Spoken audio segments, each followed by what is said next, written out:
Today, we have a very special Daily Tech News show coming at you, video viewers. Chris Ashley is here. He's in the house. He's in the hangout. He's in the chat room. I'm up in here. We're gonna do justice, is what he told me. Yes, we're doing public service. Doing some public service.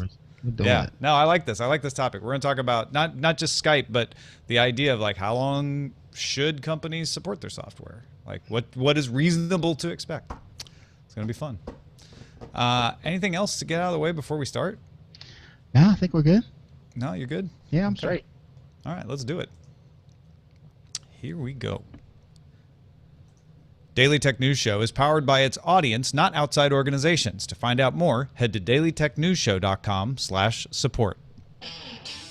Ah, that's not going to work. False start, 10 yards. It's almost that time. I didn't check my audio. There, that's better.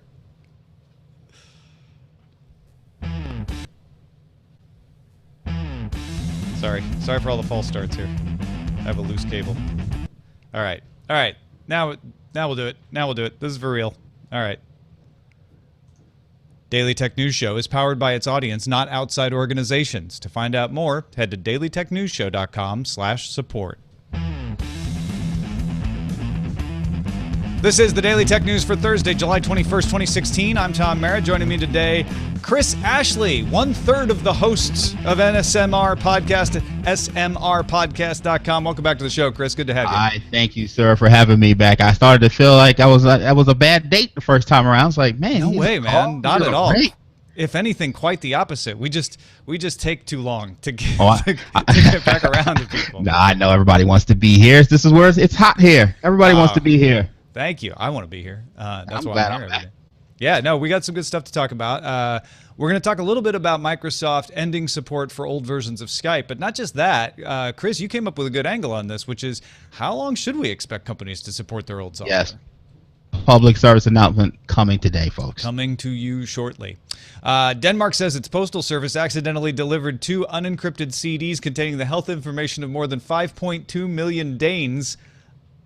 Accidentally delivered it to the Chinese embassy. Oops. That's not good. At least a contractor that worked there gave it back. Here are some more top stories.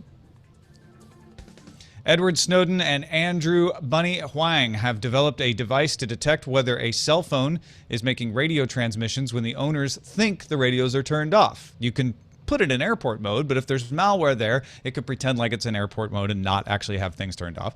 They call it an introspection engine. It's a tiny computer attached to the smartphone through a battery case. It has its own screen and is planned to make a noise if radio transmissions are detected when they shouldn't be happening. Possibly might have a kill switch on it to cut the phone's power. It will be open source both on software and hardware design side. The pair have figured out how to tap into 12 test points in an iPhone 6. Now the next step is to actually build a prototype. They've just been in the design and development stage up till now, and Snowden and Wang will both present their research at the MIT Forbidden Research event Thursday. One would presume, Chris, that Snowden will be presenting his part remotely. Yeah. I hope so, or this is over before it starts. I absolutely love this idea, and not that I necessarily go around wondering if the NSA is turning my microphone on at any given time. I mean, they'll probably hear me screaming at my Xbox, but you know, the fact that they've done the way they did it was to do it external to a software directly on the phone, I think is brilliant. And, you know, that, of course, then eliminates, you know, additional tampering on the phone to block what they're doing. I think this is fantastic. And I'm glad, you know, love them or hate them, whatever side you fall on. But the fact that, you know, he didn't just do what he did and then escape, but he's still fighting for people's security on their devices. I got to give that man props. And Bunny Wang too, like that is no small person to be partnering up with. They famous for the Xbox hacks, of course. Worked at Chumby back in the day, and somebody who really knows how to do stuff like this, and could be very beneficial to reporters and whistleblowers whose lives may depend on this sort of security. Exactly, especially if you're going overseas. And the angle they put was, you know, for the reporter angle, going overseas and going into places where they need to remain secure, you know, protecting their sources. You know, but obviously we can extrapolate that out to a number of different use cases for it. So the only question is that I have is, will Apple embrace this, or will they start breaking it, and then we have the chicken and egg thing going on. Right, because if you've noticed, we said there are 12 test points in the iPhone 6. These are sort of meant for repair, and that means it's not a battery case that's just detecting radio transmissions. It's using the phone to tell it, just in a way that can't be spoofed by the malware. But like you say, Apple could change those test points, close those test points off. Yep. I'm not saying they will, but yeah, it's a great question. Yeah, and of course, then you run into, will the device be upgradable, via firmware or something like that. So that goes along with it. But aside from, I don't want to take this moment to tear it apart. I love what they're doing, and hopefully, this comes out and works very well. Google introduced a feature called Bubble Zoom for folks who buy comics from the Play bookstore, on Android to begin with anyway. Google used machine learning to teach algorithms to recognize the speech and thought bubbles in comics. Readers then can now tap a bubble to enlarge it, and tap or use the volume button to move between bubbles. Bubble Zoom is enabled in Marvel and DC collected volumes in the Play Store to start with. More titles and publishers are to come, and they say they might be able to make this work on iOS as well eventually. It might be able to make it work on iOS. I love That's my phrasing. Don't punish them for that. It's only on Android right now. But listen, I'm not the biggest Google fan in the world, as people who listen to my show know. But when something is dope, it's dope. And I have friends that are huge comic book guys. They definitely read it on their devices. So anything that makes that process smoother for them and makes it easier for them, I'm all for it. I think that sounds like something enjoyable, especially the fact that you can hit the up arrow, because honestly, when I look at the comic books, I always mess up the order in which I read it. So the fact that you can just hit the volume and then you just go to the next piece, never going to make that mistake again. I like it. Yeah. I was a little skeptical when I first saw the headline, because I'm a big fan of Comixology. I love their guided view technology. And I'm like, well, wait, I don't want to have to buy a Google comic just for some gimmick. But this seems like more than a gimmick. This seems like something that's really useful. And I'm kind of hoping that Comixology can incorporate it somehow. Maybe they could license it. Maybe they can get a deal with Google somehow, because this is an improvement on that guided view. Because like you say, it's the way guided view works, you see the frame, but you still sometimes have to squint or maybe tilt your device to get the text big enough to read. This way you don't even need the guided view. You can actually look at those full screen illustrations and then just tap the bubbles to be able to read stuff instead of pinch to zoom or whatever. Yeah, very, very slick, great idea. And but I don't know. I'm wondering, did they actually do this for comic books, or is there the next plot behind it? So where is this going? And not that I'm saying it's a bad thing, but right. But what else did they use it for? Maybe? Yeah, exactly. Federal authorities announced the arrest of the alleged founder and operator of Kick-Ass Torrents, Ukrainian Artem Valin. He was arrested in Poland on Wednesday. Valin is charged with 1 count of conspiracy to commit criminal copyright infringement, 1 count of conspiracy to commit money laundering, and 2 counts of criminal copyright infringement, and he awaits extradition. Valin is accused mostly on the basis of not responding to DMCA takedown requests. There was several bits of evidence put forth that if a company sent a takedown request to Kick-Ass Torrents, which doesn't host any of this stuff, it's just linking out to stuff, they would respond to the takedown request with a list of, we can't respond to your takedown request because of one of these 6 reasons. And they were never given specific reasons of why their particular takedown request wasn't honored, but most weren't. That's why they're going after him. Agents posed as ad buyers to discover a bank account in Estonia, and then used some treaties to get the Estonian bank records, track down some servers to Chicago, where the site was hosted for 3.5 years, ending in January 2016. And that's the basis for the case being in the United States. They say he ran these servers in the United States in violation of the Digital Millennium Copyright Act by not responding to these takedowns. Therefore, we can put criminal conspiracy and money laundering charges against him. This was so slick, but not really that slick, how they caught this guy. And I love watching this battle between the DOJ and these content creators and these torrent sites go back and forth, because it's just they put it up, they hide it, they think they're safe in this country and that country, and nope, they're gonna find you, they're gonna find your money, they're gonna track you down. And I don't understand how this stuff doesn't discourage criminals in general, because not glossing over how they called him. They basically played on his greed. Like, hey, you want to put this up? Yeah, we'll pay you some money. And all they wanted to do was track down his bank account so they could link him and make sure that he was the right guy, and then put that conspiracy case together. Once they start throwing conspiracy at you, you're done. Because that could be anything. Oh yeah, no, you're under racketeering laws and all kinds of stuff. It's not going to be good for him once he is extradited. Nope. Also, the other side of this is Kick-Ass Torrents is back up. It's being mirrored by ISO Hunt already. So, on the one hand, I am usually a defender of you can't prosecute a site for linking to things. I don't think that's okay. Linking is how the web works, and you shouldn't be required to be responsible for the things that you're linking to. Go after the thing that is linked to if it is, in fact, in violation. However, he wasn't playing by the DMCA, so they got him. Sites have to be a little more clever than this. You can't just respond like, oh, I don't know what you mean to a takedown request over and over and over and over again. But at the same time, the internet always routes around. So, okay, you spent all this time, you did these clever things, you found the loophole, you got the guy, and the site's not going away. No, that's never. They're not going to stop it. We can only hope to contain them.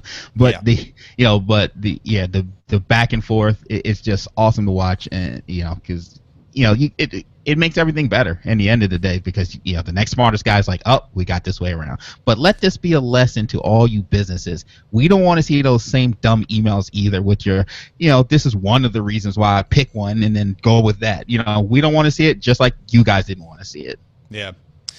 People in the chat room are pointing out Apple and Facebook gave him up. Oh, yeah. But what Apple and Facebook did was respond to a legitimate court order to hand over unencrypted information. They didn't have to break it. This isn't like the iPhone case previously. They had the information, and there was a court order with a legitimate case behind it.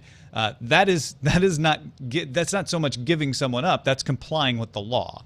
So if a case has been built against somebody, a company has to give this up. You would want them to give it up. The Apple case with the iPhone was all about whether they should break encryption or not, whether they should break their own stuff. This guy's Apple email, I mean, why he was using Apple email, I have no idea. But his Apple emails were not encrypted. Apple had them. They had to give them up. Yeah, and I would love to trash them for that, but you can't give them grief for that. They gotta comply with that. There's nothing you can give them. Yeah, once the case is underway. Facebook Connectivity Lab announced Thursday that it flew a full-scale version of its Aquila solar-powered high-altitude UAV meant to provide internet from the air back on June 28th. In fact, the Aquila has the wingspan of a Boeing 737. This is a big, full version of a drone. Its body is smaller. Its body's more like the size of a car. The intended 30 minutes test was so successful that it went for 90 minutes. They just kept flying the thing. Facebook intends future tests to fly faster, higher, and longer, and above 60,000 feet. The eventual goal is to get the UAVs to be able to be up in the air for 3 months at a time over remote areas, providing coverage over a 30-mile radius. Challenges involve getting the battery weight right so that it doesn't have to be recharged before 3 months are up. The solar power can keep it going, but it's not too heavy to fly. Also, government approval for having these things in the air, even at 60,000 feet. If you're over someone's country, you have to get that government's approval. How about how much is the internet bill going to be? That's going to be my challenge. Oh, yeah, no, that's another one. Like, what kind of internet? Like, you can beam.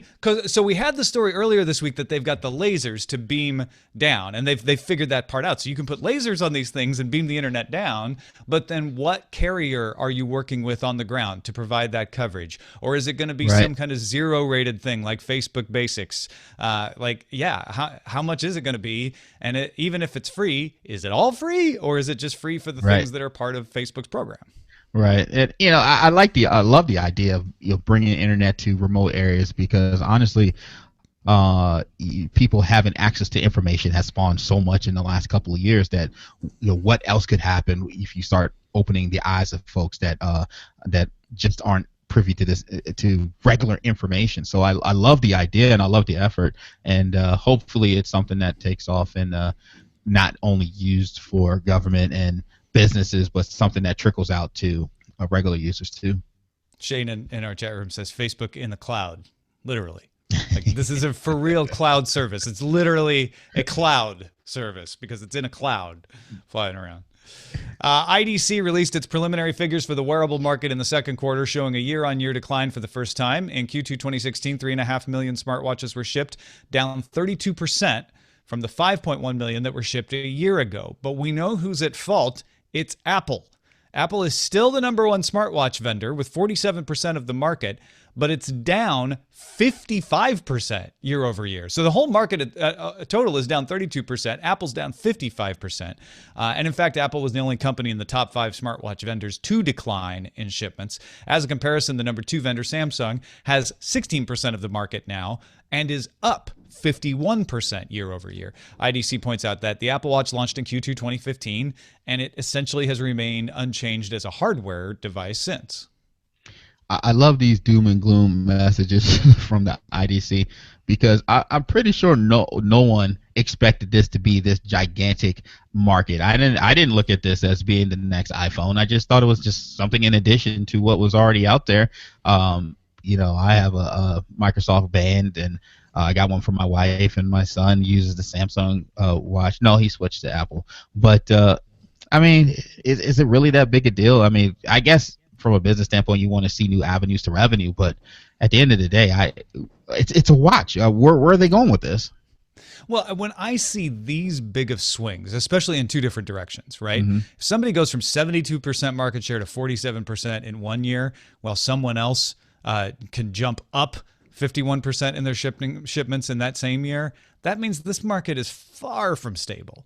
This market's all over the place. It is all young. over the place. Yeah, so you really can't use these stats to tell too much yet. But like with any, yeah, go ahead. Just like anything with the cloud as well, it's just it's kind of hard to tell what direction to go with it.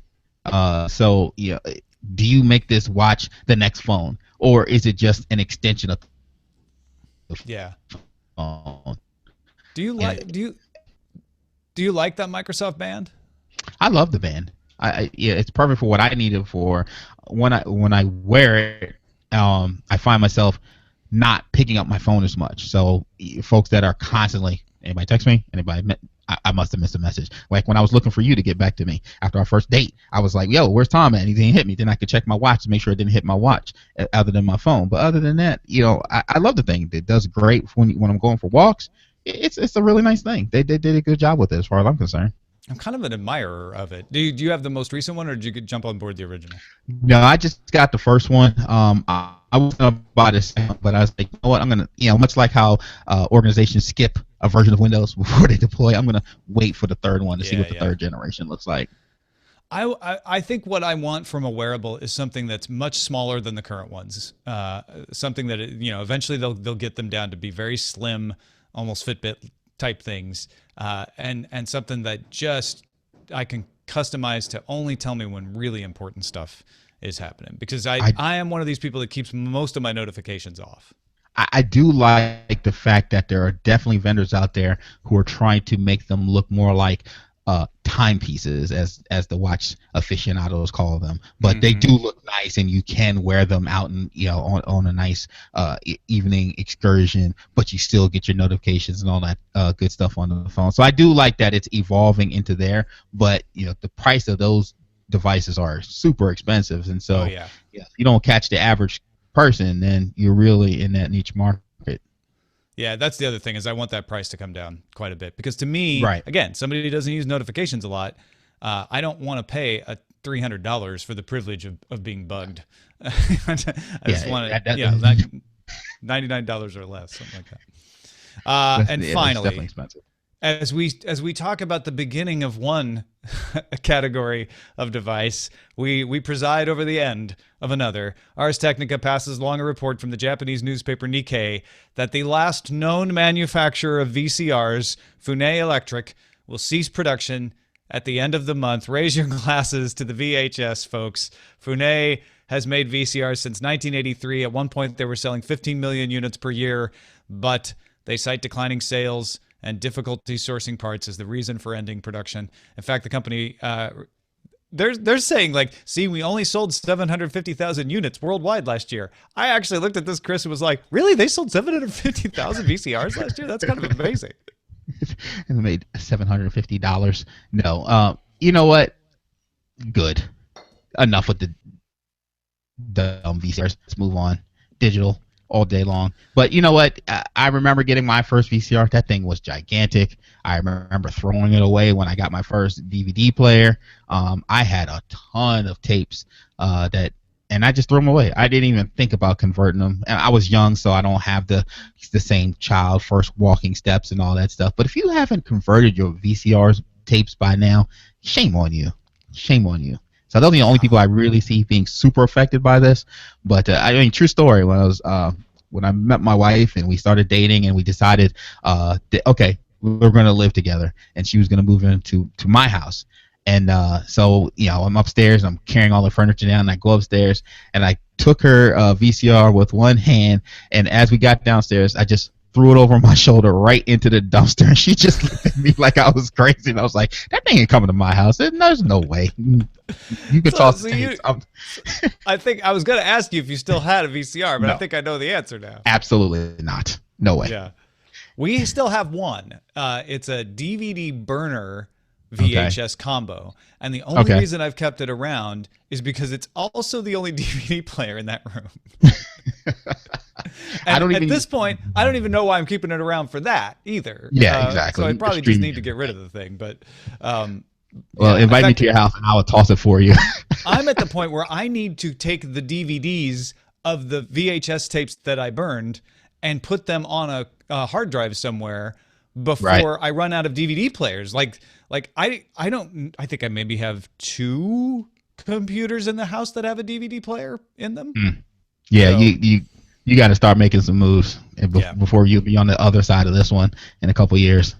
Anyway, end of an era. You can be like Chris and say good riddance, or you can toast them, pour a little out, whatever it takes to get over it. And say good riddance.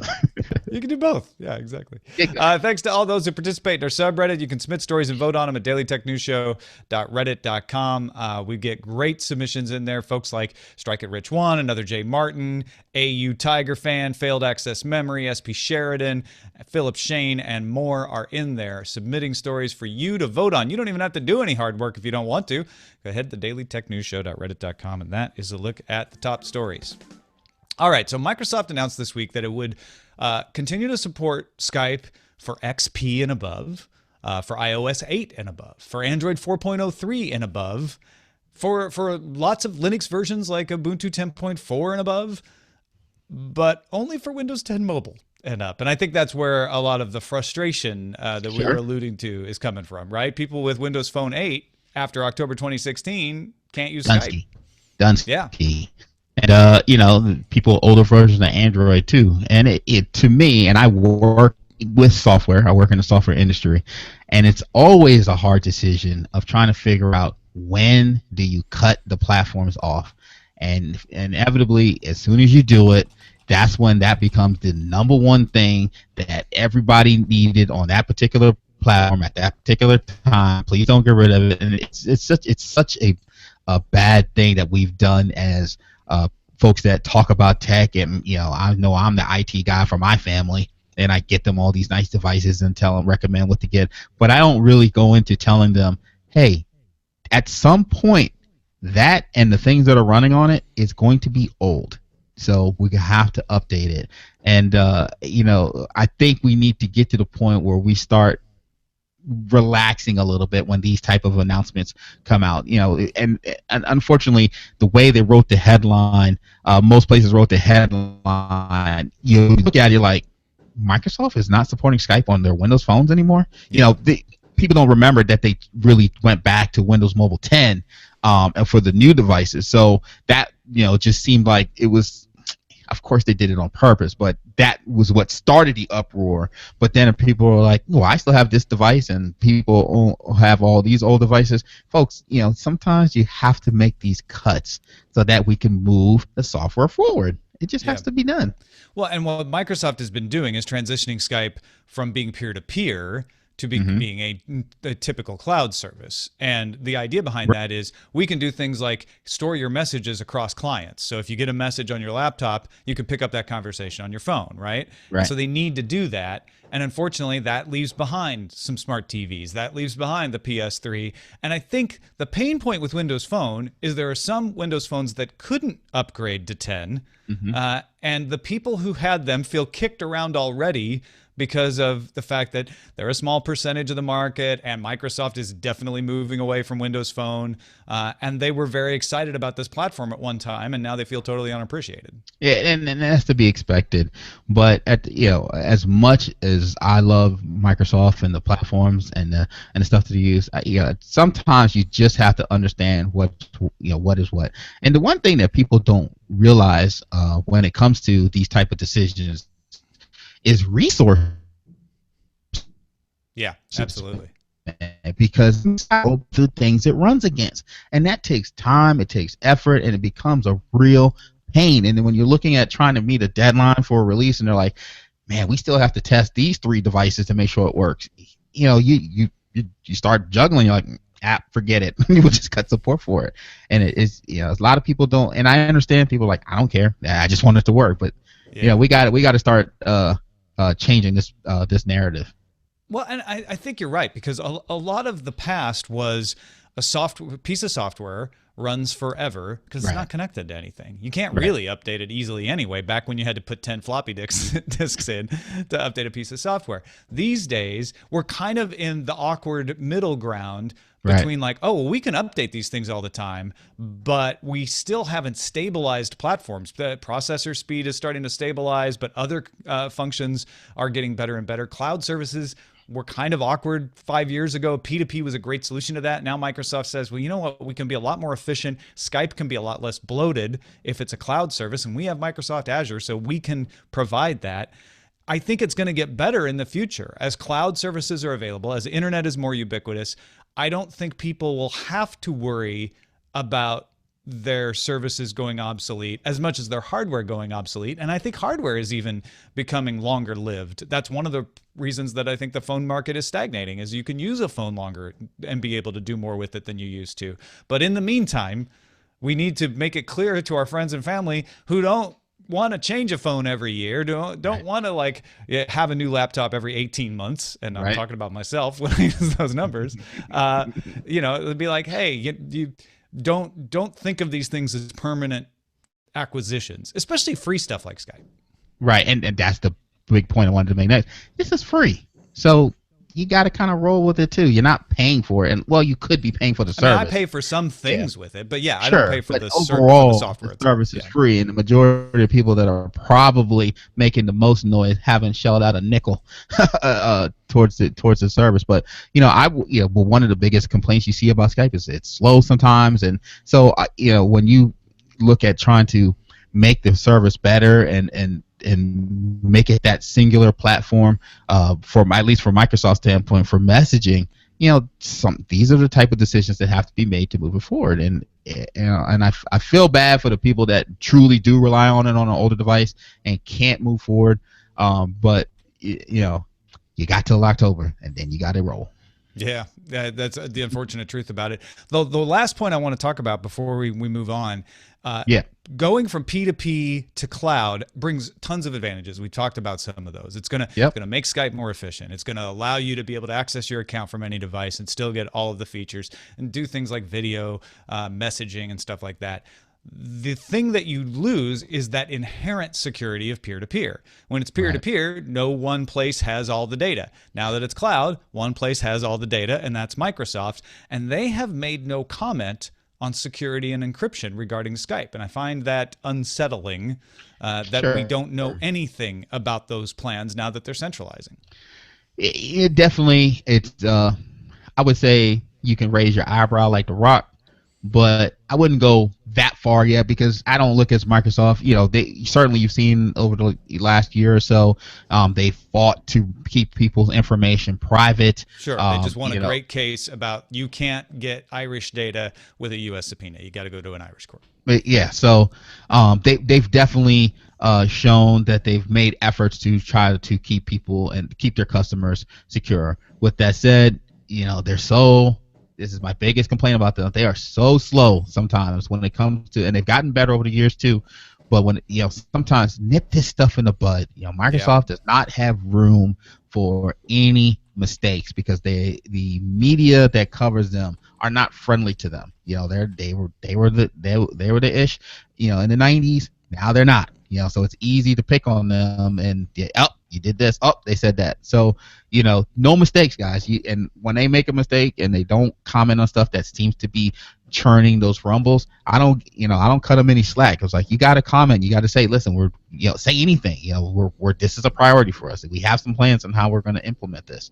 So I certainly would like to see that. I love that, WhatsApp implemented the security they did with the messaging on their platform. And we talked about Edward Snowden earlier and what he revealed to the whole world that's going on. So the stuff is now more important, and just the average Joe user is understanding that their information is being watched. So people don't have room to let this stuff slide anymore. You got to put it out there. It's got to be in the forefront. What are we doing to secure your information? And Facebook itself is a good example. On Messenger, they're securing things in a different way than WhatsApp.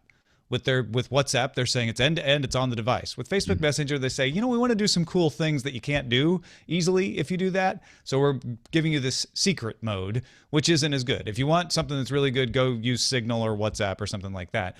Right. That's fine. Like Microsoft, I don't mistrust the company's intentions necessarily, but it's also a lot of different people at the company, right? So one part of the company can be fighting the good fight, while another part of the company, maybe they're not evil, but maybe they're just like, well, we're not going to do that because it causes problems. Just be transparent about it. Say, this is what you're going to get. Yeah, 100%. And that's why I said they don't have any room for mistakes. They watch the message boards. They comment on that stuff. Well, we watch you guys. We listen to you. We what's going on. You see the rumblings. Nip it in the bud. Jump on it and say, hey, listen, this is something we intend to address. And this is how we plan to do it, or we'll let you know when we have more information, or we're not going to address it, so people know. Okay, I'm going to stop using. At least I'm not going to use Skype when I need to have a secret conversation or something that I'm not privy for everyone to find out about. So if they want businesses to rely on Skype, they're going to have some strong encryption. That's my point. Exactly, and that's why the fact that they merging the Skype and the Link brands together, and business Link is heavily embedded in business as far as messaging is concerned, and I believe they're going to be sharing the same backend. That's why I said they have to have something in place that will allow for security, because there's no way that a company is going to let their information be out available, especially with all the espionage and the type of attacks that are going on today. Although absolutely. Somebody could just hand the CDs out the door. it has happened recently. Yeah, exactly.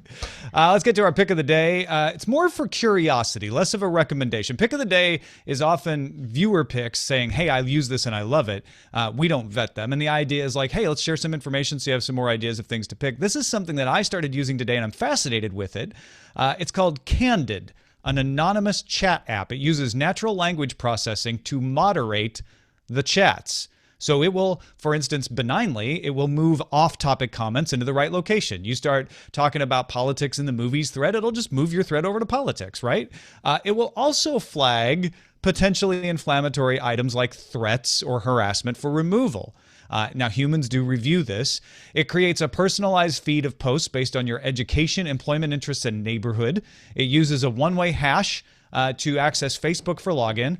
So it was able to read your Facebook data to create those personalizations, but it isn't able to read any of your Facebook data because it's one-way encrypted. It uses the app to continually randomize usernames, so you're not identifiable by your username, but your username stays the same long enough that you can have a conversation with somebody. It awards polite users with badges, has harsher badges like a badge called Hater for people who are consistently negative. And the AI can even identify rumors, which humans can go in and verify, so you don't get things like, hey, Tom Hanks is dead. No, he's not. That can get clamped down on. So it's sort of Twitter meets Yik Yak with an AI nanny, Chris. That sounds super slick. I get a little uncomfortable when applications are reading my data and making decisions based on it. A la Gmail. Yeah. But aside from that little twinge that I got on my back of my ear, on my right ear, right Yeah. in the corner, on the Right left there. side. I Yeah, know that spot. aside from that, that sounds really slick. And again, you just like how we talked about, being able to protect your phone against the NSA, turning on your microphone, you certainly want to be able to protect your communications. And so the same people that could benefit from what Edward Snowden's building could definitely benefit from something like this that can make sure that their communications are secure. And man, I kind of like to see where this takes off and how Yeah. far it I mean, the goes. risk is that it gets boring because everyone's afraid of getting clamped down by the AI, right? Right. But so far, I've had some interesting conversations about the Republican National Convention in there, and people were of widely varying opinions, but it was interesting. So I don't know. I don't like the idea of this kind of an AI telling me what it's okay to say, but I want to Right. see how it plays out in real. So you can check it out. BeCandid.com is the address, and it's available for both Android and iOS. Send your picks to us, folks. Feedback at dailytechnewsshow.com. You can find more picks at dailytechnewsshow.com/picks. Yeah. I know that Chris and I don't use tractors in our daily lives, but we had an excellent discussion with Scott Johnson yesterday about the right to repair with tractors and the DRM on software within your tractors and whether you should be allowed to circumvent that if you want to repair your own tractor because there's a software issue involved, or you want to get a code to tell you what's wrong with the tractor and you can't interpret it without getting into the software. Anyway, we got several emails. Chris, you ready to hear some emails from farmers? I have to hear this. All right. Tim in Hot and Windy, Kansas writes, I roll my eyes every time I hear you and Scott talk about tractors. This has very little to do with fixing a tractor. There's almost zero chance that the average farmer has the coding skills or knowledge of the code base to make any productive change to a recent model machinery through a software fix. What John Deere doesn't like and doesn't want to happen is to have customers take tractors to aftermarket shops and have them reprogrammed to increase the horsepower and torque. Also, there are no small dealerships left anymore. John Deere and Case IH have both been pushing small dealerships to either consolidate or close for years. They don't want to deal with small single dealerships. So he's saying nobody's really going to use this even if they got the right to do it, and there's no small dealerships to make it happen. They just want to increase power and torque. They basically want to route their John Deeres to overclock them. Scott in Nebraska says, I doubt that allowing non-certified individuals to work on their machinery would have a major effect on dealers. While there are individuals and shops that may have the skill and ability to modify the software, this isn't like flashing a ROM on your Android phone. There are incredibly complex machines which are employed by a much smaller user base than a smartphone, and probably even smaller than, say, the Linux community, meaning third-party resources of information and troubleshooting, which independent shops will need, are likely to be somewhat hard to come by. So, in the end, most producers will likely need to go to their certified mechanics anyway. However, the possibility of competition might be able to keep repair costs from becoming too extreme. So he's saying, well, don't worry about it. Nobody's going to use it, just like Tim said, but that's a good thing because we need to have the few people who will put the pressure on the manufacturers. Last email about this comes from Zach in Nebraska, and I think he strikes the difference between the two previous. He said, and we asked for this, so we're very happy to get this. There was also someone on Twitter named Kelby, who were on their tractors listening to Daily Tech News Show. He said, I'm listening to this while sitting in a John Deere tractor in Nebraska. So I'm doing as I'm told and chiming in on the discussion. This might be a little long, but I've been involved with this topic in the Farm Bureau here, and I'm excited to see it being discussed in the outside world. The tractor I'm in is driving itself while spraying herbicide at a rate that adjusts itself automatically due to a bunch of factors. Though I'm more technologically inclined than most farmers I know, if I tried to dig into the software code to change how the sprayer operates, the most likely result is I'd be left with a $250,000 giant green lawn ornament. However, I have an 8-year-old son who's into robotics and Minecraft, and it's quite possible that in 10 or 15 years, he will have the ability and motivation to change how our tractors perform. There's a whole generation of future farmers like him that will have the know-how and expectation to be able to tailor technology to their needs. Right now, it's technically illegal for them even to get access to the code to figure out how it's working. Making something illegal with the reasoning that no one knows how to do it correctly anyway is, to put it lightly, lacking foresight. I've paid a sizable amount of money for this tractor, and turning it into a lawn ornament should be my concern, not that of the company from which I supposedly bought it.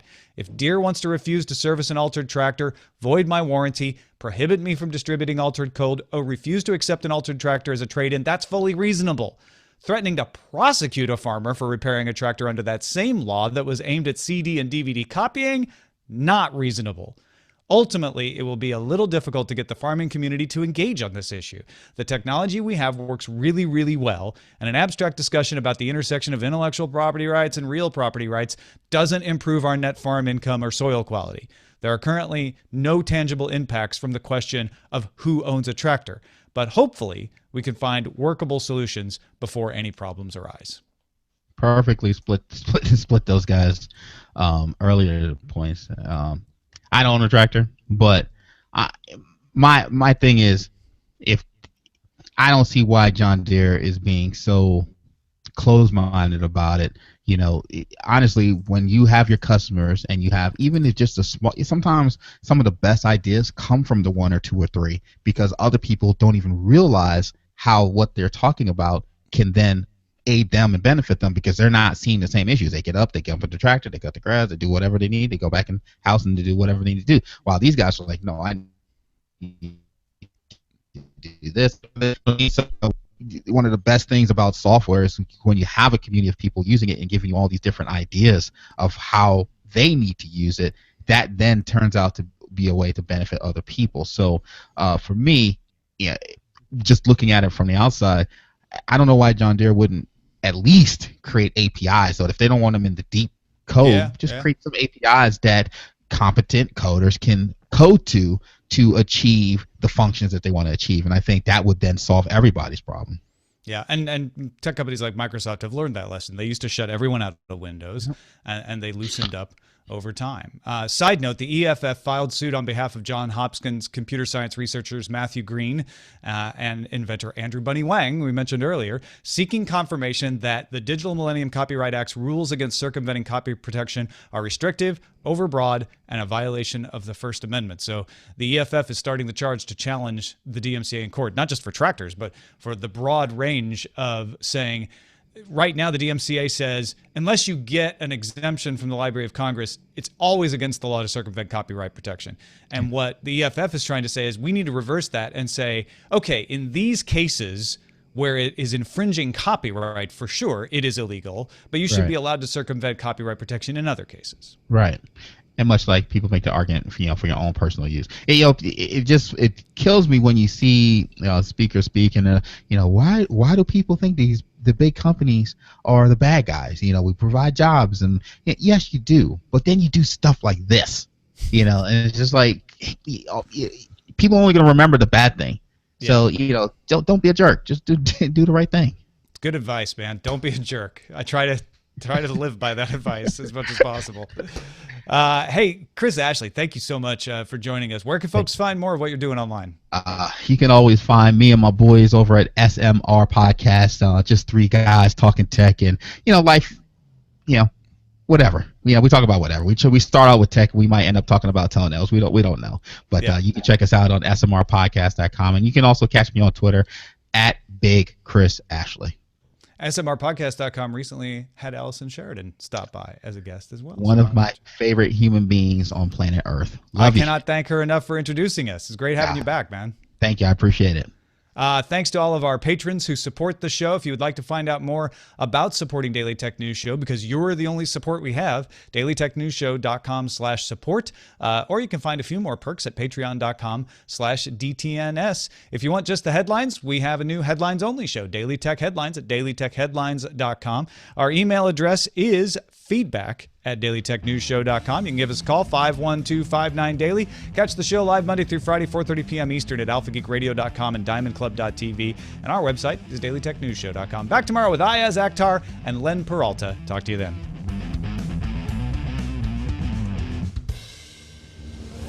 This show is part of the Frog Pants Network. Get more at frogpants.com. Diamond Club hopes you have enjoyed this program. Great show, man. That was awesome. Man, thank you so much for having me. Of course. Just so much fun. I don't know why. I was like, man, are we going to be able to get 45 minutes out of this conversation? And then boom, looking at the clock, I was like, oh, wow, there it went. No, I had the same thing. Like, we're zooming through the top stories. I'm like, oh, this one might wrap up 35. Nope. Oh, nope, we got it. So, yeah, that was fun, man. That was good. It's good. Don't let us go so long. Don't be afraid to bug me next time if you get the itch. Who, me or Chris? No, I'm talking to Chris. Okay. Yeah, next time, especially if something comes up, I'm like, yo, get me on the show. Yeah, please do. That'd be great. What should we call this show? Well, the show titled Facebook in the Cloud, literally VCR, and so this is great. VCR.I.P, like Got VCR it. That's clever. Rise of the Farm Machinery. Grandpa figures out how to set clock just as the VCR ends. That's funny. The Skype Train is leaving you behind. Oh yeah, that one. Did you might have said that, Chris? Did you said something like that? I think. Kind of like that. That was the point I was making. Yeah. Yeah. Skype isn't returning Windows Phone 8 calls. Skype drops calls intentionally. Oh yeah, those are both good. Yeah. I want to avoid the tractor one because we just did a tractor. Yeah, we just did that title yesterday. Yeah, I think you're onto something with one of those Skype ones. Yeah, I agree. Like Skype Train is leaving you behind. I love that. There's a very the show says, or what did they say? It does what it says on the tin. Yeah. All right. You want to go with that one? Yeah. That works for me. Cool. Guys, I got to go grab my daughter. Hey, thanks, Chris. Appreciate it, man. I appreciate it. Thank you so much. I can't wait to come back. All right. All right. Thank you for being on the show. Absolutely. Guys, take care. See ya. Gee.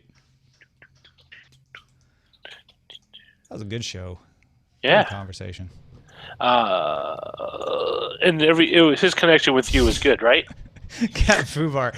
I wasn't sure if anyone caught that little verbal typo, but I guess you did. When I was talking about the 10 floppy disks. Yes, I heard you say floppy disks. I did. But I've said that myself before. It's not the first time anyone's said it, I'm sure. The 8-inch. At the time, I was like, maybe I could just, maybe no one will notice. No, people always notice. Yeah. People notice when you screw up. No, he's right. He's like, too funny not to razz you. You're absolutely right. You're absolutely right. I was thinking of Windows 3.1 when I said it, so maybe that's part of the reason. I don't know. Oh, I remember that. It was a fancy shell for DOS.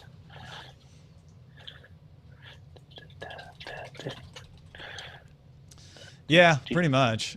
I mean, Windows 286 was definitely a fancy shell for DOS. Windows 3.1 got a little better. They did. You could actually do things in it. Windows 286 was just... I think Windows 95 was the first, this feels like its own operating system. Windows 3.1, Windows 286 was like, this doesn't work like the Mac at all. Like, when I would use a Mac, I would be like... I can see that Windows 2 is trying to do this, but it doesn't. Windows 3.1 was like, okay, it kind of works like a Mac now with that interface, but it's weird, and I still need to go into DOS. Once you got Windows 95, you never had to go into DOS anymore if you didn't want to.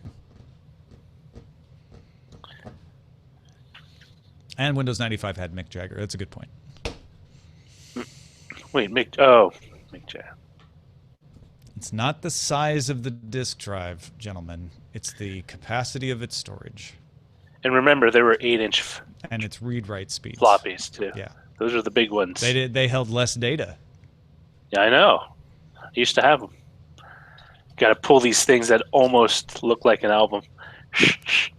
They were like 45 size, practically, right? Yeah, they were big. Yeah, 8 inches, huge. Yeah. Oh, it's funny because the 5 1/4s were called mini floppies, and then the 3 1/2s were called micro floppies. Yes, Strike at Rich PM points out you have to take in account its density. Well, let me see. I don't think the 8 inches ever moved beyond single-sided, single density. Mm-hmm. 5 1/4 had they're 360K, and they were double-sided, double density, unless you got a high-density drive, and then I went into 1. No, what was it? 720. I forgot what the 1.2. Maybe it was 1.2, or was that the 3 1/2? Right, floppy. I had a high-density floppy drive for my Tandy 2000. High density 5 1/4, 5.2.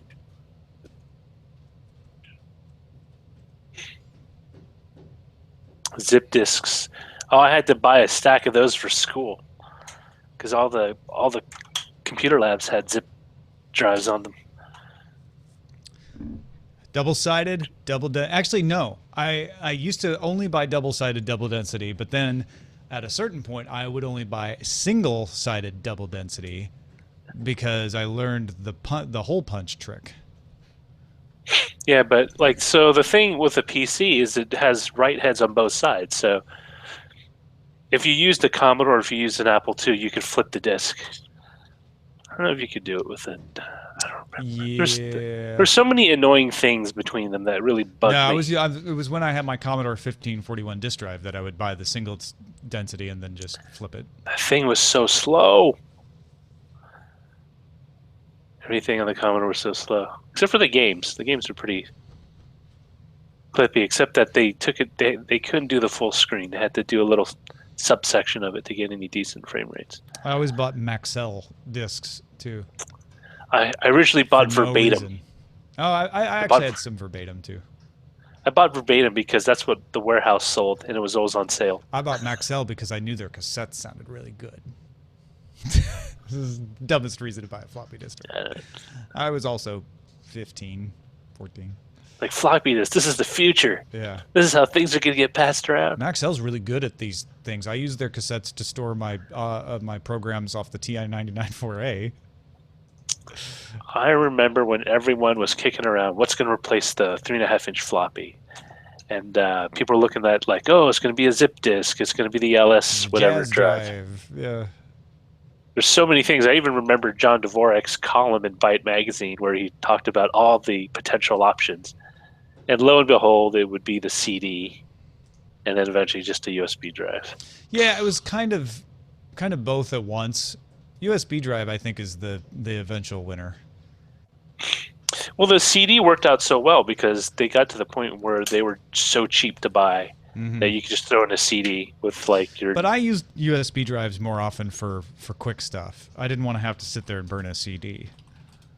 Oh yeah, no, but you can't write to a CD. You can write to a CD. But really, in the age of the internet, you just kind of like find an online storage site to copy it to, like Dropbox. I still need USB drives though, even in the age of the internet. Less than I used to, I suppose, but. Sneaker netting your house. Well, it's usually sneakernet in like at a conference where the bandwidth is so unreliable. Like sneakernet just makes more sense. Like, give me the MP3 of the podcast we just recorded. It's like putting it on Dropbox and bringing it back down would take forever. So you just throw it on a USB drive. It's faster. Sometimes sneakernet still is better.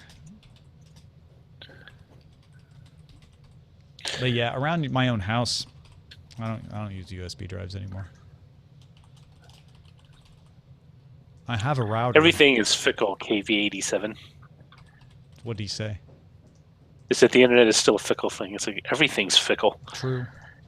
You think the internet is no exception.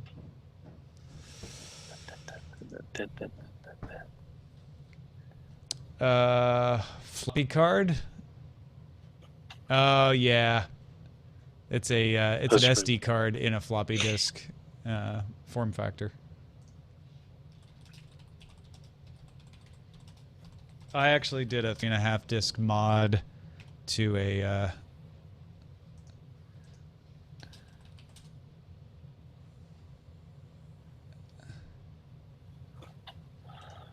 Here. I found a video. I'm going to put this in chat. I don't know if the video will still play, but the headline will tell you why I'm putting it in there. Yeah, I don't think that video is going to play, though. Is there no videos left in it? I think that maybe changed its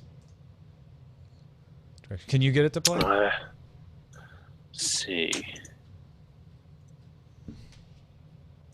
Wait, it's black. I hear audio. Oh, it's playing for me. Oh, maybe it was the privacy badger kept it from playing then.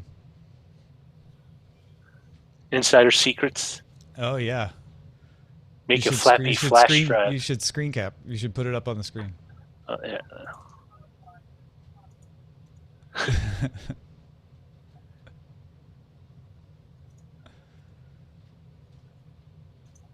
Oh, that's me. Oh, that's also me. Wait. How's that? Wow. That is a fat, bald-faced Tom Merritt. It's weird without seeing you without glasses. Oh, remember when you used to wear that gold rope chain? I wore a gold chain? I don't remember that. It's a joke. Oh, I was like, I thought maybe there was something I did in the 90s that I'd just forgotten about. I don't have that shirt anymore, though. Nor do I wear a watch. So many things have changed, Roger.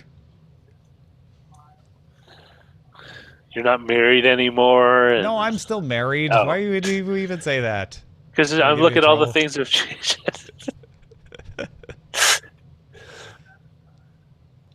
This is the silliest little hat. Is this ever. in your office? Yeah. I think it is. I think we just did it. We just did it. Yeah, we shot it in my office, pointing out to the into the hallway. CNET had the weirdest office designs.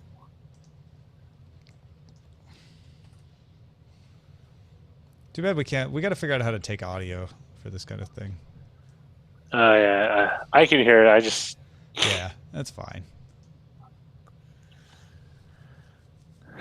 I just took the USB drive out of another USB drive and glued it inside the floppy case.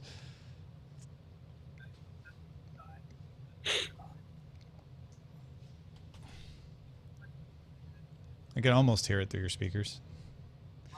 By the way, I think that I think that watch may be a fake. No, that's actually a real Swiss one. I had a watch that was a fake Tog that I bought on Canal Street.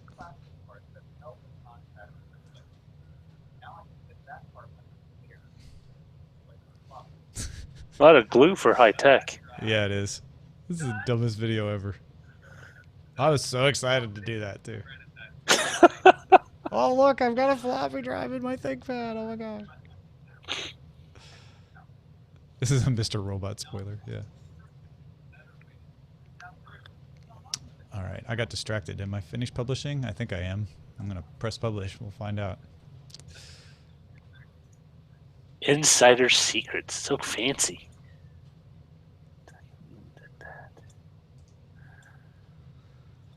Yeah. Fancy.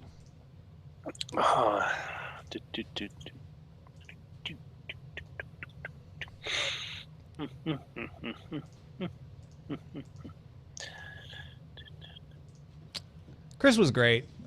Let's not forget to have him back before a year is up, like I did last time. Yeah, it's kind of weird because before then there was Jenny, so all these people I've heard of, I just don't like. Yeah. Now that I see them, Sure. they're not in my memory. Well, and there was also a period of time before we had the regular co-hosts, and so we were booking more people. And... Off to clean the house. I need to clean my house. I think we are done here. Thanks everybody for watching. I hope you had a lovely time. We'll miss you. Write us. We'll talk to you tomorrow. Say goodbye, Roger. Goodbye, Roger.